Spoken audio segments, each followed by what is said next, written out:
Natural born hustler. This is day 3 of Young Dolph killer trial, and it's crazy, man. This video is compact with a lot of action, a lot of evidence, and a lot of crazy facts about the case. This guy straight drop. He gonna let us know at the end if he gonna testify and help himself, or if not. But let's get into this video. Captain Q, Right now, we got coming up the detective. let me first apologize for you having to be here, because I'm going to take responsibility for it. Okay? You're an extra witness to clear up a mistake from yesterday. Okay? Yes, sir. How are you employed? I'm employed with the Memphis Police Department. And how long have you been with the Police Department? 26 years. 2021, where were you assigned? I was assigned to the homicide unit. Did you have occasion to work on the case having to do with the murder of Adolph Gordon Jr., the rapper known as Dolph? Yes, sir. In particular, on November the 24th and then on November the 26th of 2021, did you have occasion to go to the Crosstown building? Yes, sir. For what purpose? We were attempting to see if there was video footage in connection with this investigation. Did you speak with security there? Yes. Were you allowed to view video there? Yes, sir. What's crazy to me is this was around the time of a turkey drive that they knew that Young Dolph was going to be attending. I'm kind of late on the trial or whatnot, but the guy was basically saying if you've been keeping up with the trial that they knew that he would be at the turkey drive, so they was kind of waiting for their opportunity. So this around November, around Thanksgiving time or whatever. So it's crazy because even if you try to do something good for the hood, you always got people that's willing to take that chance to take you out, and this is a prime example. Or did it account for the comings and goings of a suspect that I sort of just described with the BAS program? Yes, sir.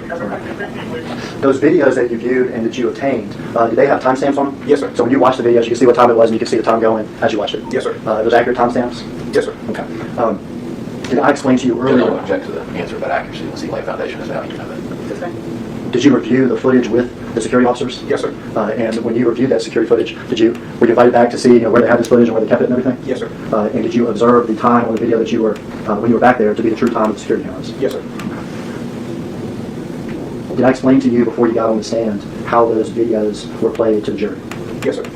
Did I explain to you that each sort of event, let's say it's a man in the Bass Pro hat leaving the building at 2:40 a.m., okay, was shown as a reel, which would mean the individual, for instance, would walk to the elevator and be on the elevator camera.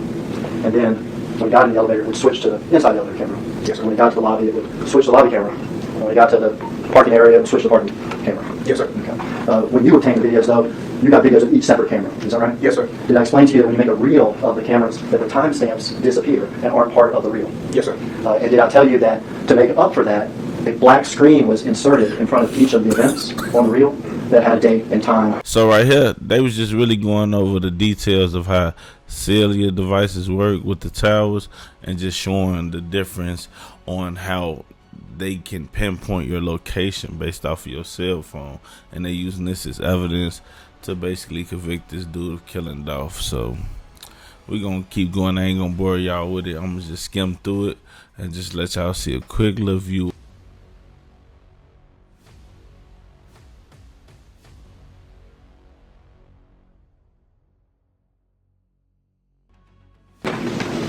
Now, this is not pulled from the phone, is that correct? That's correct. Just to put the front of the slide we just saw in context? Correct. 3:16 a.m. For the record, this is a video that has already been played at trial as part of Exhibit 5. Where is this at? This is going to be the Valero gas station at 853 South Highland. And what is the significance of the two cars highlighted? This is going to be the white Mercedes-Benz and the Q40, or I think it was an Infiniti. And essentially, I was using it to match up for the location drop. So we're trying to figure out the call detail. With this, I think the call logs you were able to. See, that's the thing. We got to learn. Well, not we, because I know, but people got to learn these cameras. It's everywhere, man. Like, it's no really beating the camera system for real. Like, they, in Chicago, they paying people to put up, like, Ring cameras or whatever. Like, it's crazy, man. It's not like the 80s, so you can just do something and hide your hand. No, they can literally track you down. Like, all these rapper cases and big cases, you can see, like, even with the old block FBG Doug case, they tracked them literally from the E-way going from O Block all the way downtown, back from downtown to back to O Block. Like, it's crazy. They got cameras everywhere. All right, we're going to continue, though. Next slide. 10:51 a.m. Tell me what we're looking at. That's correct. 1051 and 1055. And this is going to be on November 17th at 10:51 a.m. And this is a still shot photo of Justin Johnson wearing a blue hoodie, gray sweatpants, and black shoes with white stripes and the Bass Pro Shop hat. And it looks like it's going to be his daughter just standing. You can barely see her to the left. And Were you aware through the investigation that he was living there across town? Correct. Yes. And the second photo, of course, is the white Mercedes-Benz. And that is leaving the garage at 10:55, so, well, pretty much 10:56, 56 seconds, so 10:56 a.m., is that correct? Correct. 10:54 a.m., so this would actually be in that time period that we just saw, is that correct? Correct. In between that time. Justin Johnson, we found he places an outgoing call to Cornelius Smith with a 0 duration, so essentially it was a missed call. So he tried to contact him, there was no communication, no voicemail picked up. Okay, next slide. 11:56, 57 a.m. we have an outgoing call to Treon Ingram from Justin Johnson, and that call was about 4 minutes, right over 4 minutes long. And then we have on November 17th at 12:04, 32 p.m. we have an outgoing call from Justin Johnson to Cornelius Smith, and that duration is about 17 seconds. And we are within 21 minutes of the homicide, is that correct? That's correct. And that call you said has duration? 17 seconds. 12:23, is that correct? Correct. So on November 17, 2021 at 12:23:06 p.m., Justin Johnson received an incoming call from his mother, and that duration is 0, and that time frame was significant for me and the investigators because that was at the same time frame that the homicide was being committed. And no durations, I think I just said before, nobody picks out, no voicemail, just No duration. And they actually had an abnormal completion code, which indicates, like, if you look at the service codes, that it had some kind of network interruption. That can mean nothing significant, but essentially he never picked up or the call might not come through. 12:25 p.m., directly murder time frame or after, is that correct? Correct. 12:25:40, Justin Johnson places an outgoing call to Anthony Mims, and it's got a 2-second duration, which appears probably to go unanswered. So there's right after homicide. Correct. Who's Anthony Mims? That's Big Joe, he's like the number 2 on CMG record label. And how's Big Joke identified in Justin Johnson's phone? Under Joe. As Joke.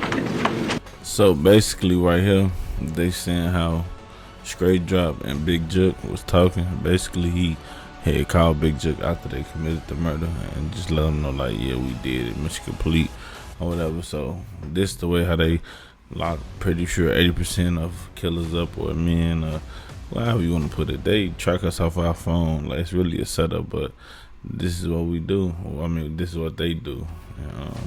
I'm gonna skip through this, try to get to a more good part. I ain't trying to bore y'all out. I appreciate y'all being here with me.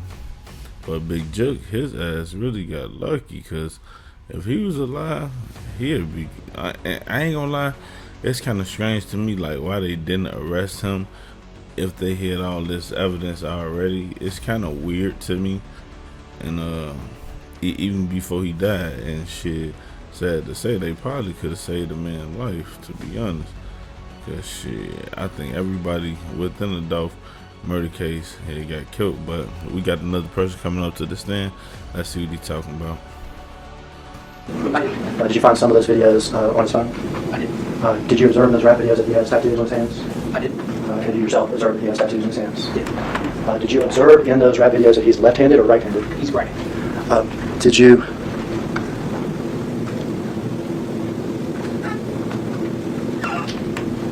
I'll strike that. Did there come a point in this investigation while you were case officer on it in which law enforcement wanted to find Mr. Johnson? Yes. Did they go to Mr. Johnson's house? Yes. Did they go to other locations in Memphis looking for Mr. Johnson? They did. Was he found in Memphis? He was not. Was information received that he was outside of Memphis? There was. Was information received that he traveled back and forth sometimes from outside Memphis to Memphis? That's right. Yes. Would you describe the attempts to find Mr. Johnson as a manhunt? Yes, you can say that. Multiple agencies, Multiple agencies. including the U.S. Marshals? Including the US Marshals. As part of looking for Mr. Johnson, was his social media monitored by law enforcement in those days that y'all were looking for him? Yeah. Is he ultimately taken into custody? Yes. And do you remember what state he was taken into custody? It was Minneapolis. Minneapolis.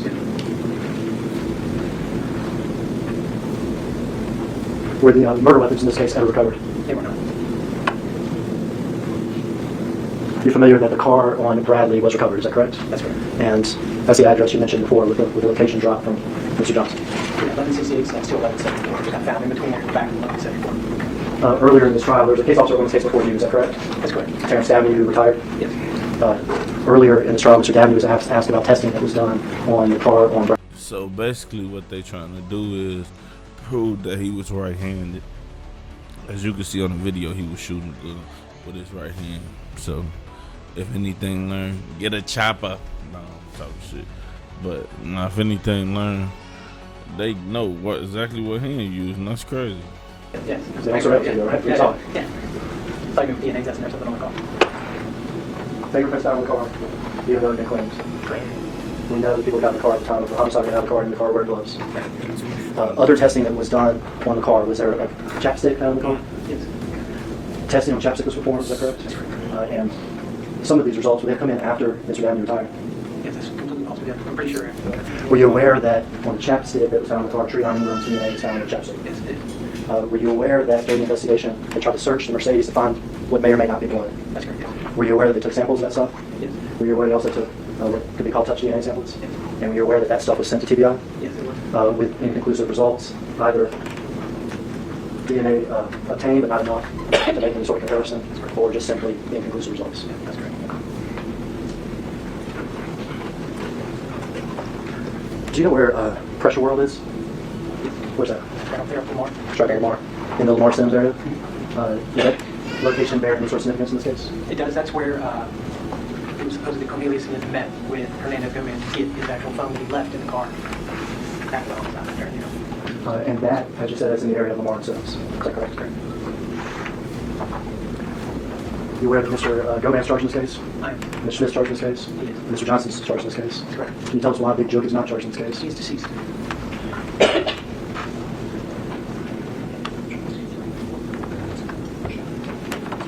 That's all my questions.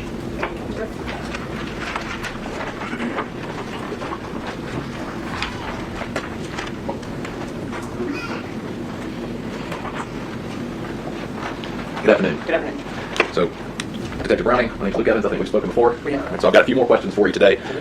Just to follow up on some of the things you testified to. So if I understand it, you took over for Sergeant Dabney as the lead case agent or lead detective on this case. I would say he was more like we're a support team into you, but I was one of several lead investigators on that team. Dabney and others still had control of that until it turned into more of a conspiracy thing, and then as he pushed it forward. Okay. All right. Well, I'm sure they appreciate you not trying to take all the credit. It's a lot of work for one man, right? Yeah, that's right. That's right. So, couple things. Were you working the case at all November 17th when the homicide first occurred? No, I was not. Okay. How far down the road is it when you get involved? Sometime around in the beginning of December, somewhere in mid-December. 21? Yeah. Okay, so early on. Oh yeah, early on. Wasn't in November. I think it was in training when it happened, and then when we came back, some of my team they were on the scene and were assisting as it started to grow. We need assets and manpower, things of that nature. That's when we started getting more involved. Okay. So, a couple of things about the phone and the exhibit that was put in, or you did a PowerPoint essentially, going through some of those phone records. And you talked about this some with Mr. Hagerman when there was calls that said Cornelius Smith calls Angela Arnold, and it was from Mr. Johnson's phone, right? So, and he made a point to say, like, look, just to be very accurate, Right. all you can really say is Justin Johnson's phone contacted that person. Correct. There's several other places in your report where you reference that Justin Johnson called individuals, right? But you can't say that Mr. Johnson necessarily placed those calls, correct? No, just a cellular device place those calls, unless you take maybe the one on the elevator, clearly he's on the phone. That one. For instance, you made a reference to a call to Big Joke or Anthony Mims in a FaceTime attempt. Interaction, I think is what you called it. Correct. You can't say who initiated that call or that FaceTime interaction, correct? Only that it was something that occurred on that phone. Yeah, I was basing it off testimony that was given to me by other cooperating defendants and witnesses and things of that nature. Okay. But based on the phone records, not getting into what other Yeah, people the with on record this board. itself, just an interaction between his device and Anthony Mims' device. Because you would agree with me, when you start relying on other cooperating defendants, you're relying on them to be truthful, right? About their interactions. Always. Right? And they're not always truthful about their interactions. Okay? That's correct. That's why we like to find. Right. And so, and in this case, there's multiple instances where somebody's claiming to be using someone else's phone, right? Like, Oh, okay. yeah, like the reason you say Cornelius Smith called Angel Arnold, right? Correct. Yeah. Mr. Jamarcus Johnson having Mr. Johnson's phone for a period of time, according to his testimony, and utilizing that phone, right? And Mr. Johnson wasn't the one, according to Mr. Jamarcus. I think he stated more when we interviewed him. He was utilizing it on behalf of just like four different Sure. three-way calls. So Sure, but count. he's got the phone, right? Not Mr. Johnson. At that part, he's got the phone, right?